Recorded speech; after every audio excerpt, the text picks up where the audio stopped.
बिस्मिल्लाहिर्रहमानिर्रहीम। आज ये वीडियो बनाने का मकसद PB21 हब के तमाम वोटर्स जो पोस्टल बैलेट पेपर यूज़ करना चाहते हैं उनके आगाही के लिए मैं ये वीडियो बना रहा हूँ, सो दैट के तमाम वोटर्स जो कि पोस्टल बैलेट यूज़ करने के अहल हैं वो किसी भी तरह अपने हक़ की रायदही देने से महरूम ना रहें। तो पोस्टल बैलेट पेपर्स 22 तारीख़ तक पोस्टल बैलेट पेपर्स के एप्लीकेशन RO ऑफ़िस में, यानी कि मेरे ऑफ़िस में जो सिविक सेंटर में है, वहाँ जमा की जा सकती हैं। पोस्टल बैलेट पेपर्स यूज़ करने के जो अहल वोटर्स हैं वो 4 कैटेगरीज़ के हैं बेसिकली, 4 तबके के लोग। सबसे पहले वो जो सरकारी मुलाजिम हैं, जो अपने स्टेशन से जहाँ उनका वोट है इंदराज है, वो किसी और स्टेशन में पोस्टेड हैं, तो वो अपनी वोट पोस्टल बैलेट पेपर के थ्रू रजिस्टर करा सकते हैं या वोट कर सकते हैं अपने एहलखाना समेत।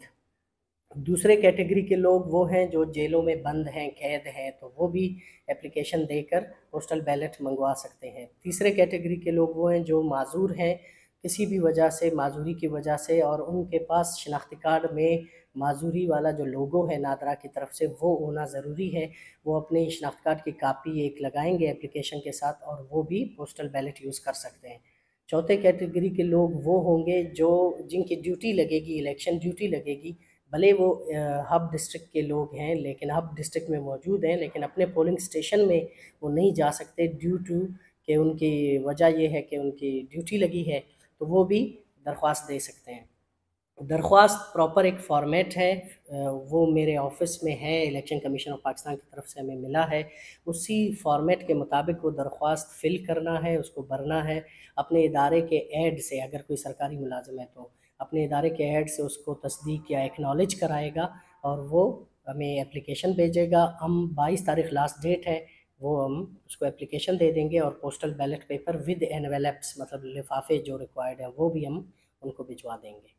और पोस्टल बैलेट पेपर कैसे फ़िल किया जाएगा, कैसे वोट कास्ट किया जाता है, इसके बारे में मैं बताता चलूँ कि पोस्टल बैलेट जब उनको रिसीव होगा उनके एड्रेस पे, तो वो उसको अपने उम्मीदवार का नाम उस पे लिखेंगे जिसको वो वोट देना चाहते हैं। लेकिन अगर ऐसी कंडीशन हो, सिचुएशन ऐसी हो कि 2 उम्मीदवार एक ही नाम से हैं, तो फिर जिस उम्मीदवार को वो वोट करना चाहता है उसको उसका जो सिंबल है, मतलब इंतखाबी निशान है, वो भी उसके नाम के सामने लिख देगा और उसको लिफाफे में, जो लिफाफा मेरे ऑफ़िस से या RO ऑफ़िस से मिला होगा, उसी लिफाफे में वापस बंद करके विद ए डेक्लरेशन, एक डेक्लरेशन मतलब एक अल्फनामा के साथ, अल्फनामा ये होगा कि मैं ही वो बंदा हूँ जिसको मुझे ये पोस्टल बैलेट पेपर जिसको भेजा गया है, तो ये इस अल्फनामे के साथ इसको अटेस्ट कराएगा एक गज़ेटेड ऑफिसर से, कमीशन्ड ऑफिसर से, और वो अल्फनामा और पोस्टल बैलेट वाला लिफाफा एक बड़े से लिफाफे में डाल के RO ऑफिस वापस बाय डाक भिजवाएगा। और पोलिंग डे से पहले पहले, मतलब या पोल डे तक, मैक्सिमम 8 फरवरी तक हमें मिल जाना चाहिए। 8 फरवरी के बाद जो पोस्टल बैलेट रिसीव होगा उसको कंसीडर नहीं किया जाएगा, वो वोट शुमार नहीं होगा। इसके अलावा एक चीज़ और ऐड करता चलूँ कि क्या क्या ज़रूरी है एप्लीकेशन में, क्या क्या चीज़ें ज़रूरी है लगाना। CNIC की कॉपी होगी, उसका नाम, फादर नेम मतलब वालिद का नाम, इसी तरीके से उसका एड्रेस होगा, फिर वोटर जो सीरियल नंबर है वो होगा, उसका एरिया होगा, वोटर एरिया कौन सा है, ब्लॉक कोड कौन सा है, ये तमाम चीज़ें वो बताएगा एप्लीकेशन में और उसको पोस्टल बैलेट मिल जाएगा। इस तरीके से वो पोस्टल बैलेट कास्ट कर सकेगा, वोट दे सकेगा through postal ballot. Thank you so much.